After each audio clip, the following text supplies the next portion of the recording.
জুবিন গাৰ্গ ডাঙৰীয়াৰ জীৱনকালত অকল কটু সমালোচনা কৰিলে তেওঁলোকক যোগ্য প্ৰত্যুত্তৰ দিবলৈ আজি জুবিন গাৰ্গৰ প্ৰকৃত অনুৰাগীসকল ওলাই আহিছে। জুবিন গাৰ্গৰ অনুৰাগী হ'ল এনেকুৱা লক্ষ লক্ষ মানুহ যাৰ হৃদয়ত জুবিন গাৰ্গ আছে। কোনোফালে থিয় দিবলৈ ঠাই নাই, গোটেই নলবাৰী চহৰখনত থিয় দিবলৈ ঠাই নাই। গতিকে ইয়াততো আমাৰ হিচাপত অতি কমেও ৭০-৮০ হাজাৰ মানুহ আহিছে। গতিকে প্ৰায় লক্ষাধিক মানুহ যেনেকৈ ওলাই আহে তেতিয়া বুজা যায় যে জুবিন গাৰ্গৰ ডাঙৰীয়াৰ প্ৰতি নলবাৰী মানুহৰ কিমান মৰম আছে। আৰু এয়া হ'ল যিসকলে ৰাজনীতি কৰিব বিচাৰিছিল জুবিন গাৰ্গক লৈ তেওঁলোকৰ প্ৰতি যোগ্য প্ৰত্যুত্তৰ। আৰু এই প্ৰত্যুত্তৰ নলবাৰীৰ পৰা আৰম্ভ হ'ল অসমৰ প্ৰতিটো অঞ্চলত প্ৰতিটো জিলাত ইয়াৰ প্ৰত্যুত্তৰ দি গৈ থাকিব বিজেপিৰ প্ৰকৃত কৰ্মকৰ্তাসকলে, জুবিন গাৰ্গৰ প্ৰকৃত অনুৰাগীসকলে। আজি বহুদিন ধৰি অসমৰ মানুহে জুবিন গাৰ্গ ডাঙৰীয়াৰ মৃত্যুৰ পিছত হৃদয়ত গধুৰ কৰি লৈ জুবিন গাৰ্গৰ ন্যায়ৰ অপেক্ষা কৰিছিল। প্ৰত্যেকেই জানে যে মুখ্যমন্ত্ৰী ডাঙৰীয়াৰ নেতৃত্বত ক্ষিপ্ৰতাৰে SIT গঠনকে হওক, জুডিচিয়েল কমিশ্যন গঠনকে হওক, সকলো কাম সুন্দৰভাৱে কৰি গৈ আছিল।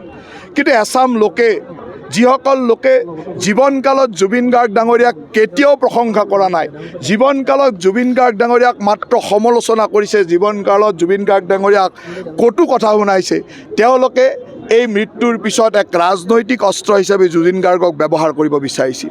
আৰু তাৰ প্ৰত্যুত্তৰ আজি নলবাৰীবাসী ৰাইজে দিলে।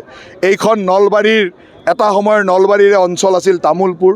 যি সময়ত নলবাৰী জিলা আছিল সেই সময়ত এই নলবাৰী জিলাৰ এটা অংশ তামোলপুৰতে জুবিন গাৰ্গ ডাঙৰীয়াই পঢ়া শুনা কৰিছিল। গতিকে নলবাৰীৰ মানুহৰ আৱেগ আছে জুবিন গাৰ্গৰ প্ৰতি। আজি ৫০ হাজাৰতকৈ অধিক লোক ওলাই আহিছে কিহৰ কাৰণে? যে জুবিন গাৰ্গ ডাঙৰীয়াক ন্যায় পাব লাগে, জুবিন গাৰ্গ ডাঙৰীয়াৰ নামত কোনোৱে ৰাজনীতি কৰিব নালাগে।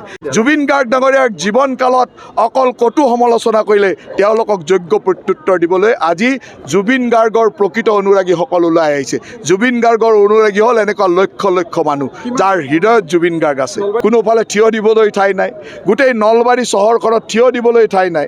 গতিকে ইয়াততো আমাৰ হিচাপত অতি কমেও ৭০-৮০ হাজাৰ মানুহ আহিছে। গতিকে প্ৰায় লক্ষাধিক মানুহ যেনেকৈ ওলাই আহে তেতিয়া বুজা যায় যে জুবিন গাৰ্গৰ ডাঙৰীয়াৰ প্ৰতি নলবাৰী মানুহৰ কিমান মৰম আছে।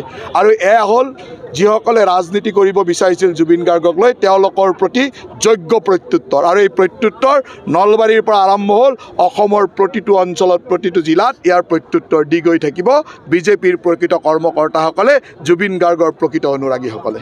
আজি বহুদিন ধৰি অসমৰ মানুহে জুবিন গাৰ্গ ডাঙৰীয়াৰ মৃত্যুৰ পিছত হৃদয়ত গধুৰ কৰি লৈ জুবিন গাৰ্গৰ ন্যায়ৰ অপেক্ষা কৰিছিল। প্ৰত্যেকেই জানে যে মুখ্যমন্ত্ৰী ডাঙৰীয়াৰ নেতৃত্বত ক্ষিপ্ৰতাৰে SIT গঠনকে হওক, জুডিচিয়েল কমিশ্যন গঠনকে হওক, সকলো কাম সুন্দৰভাৱে কৰি গৈ আছিল।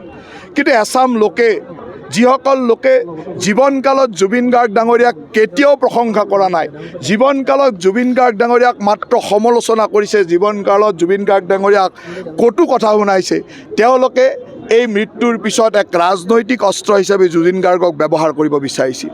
আৰু তাৰ প্ৰত্যুত্তৰ আজি নলবাৰীবাসী ৰাইজে দিলে।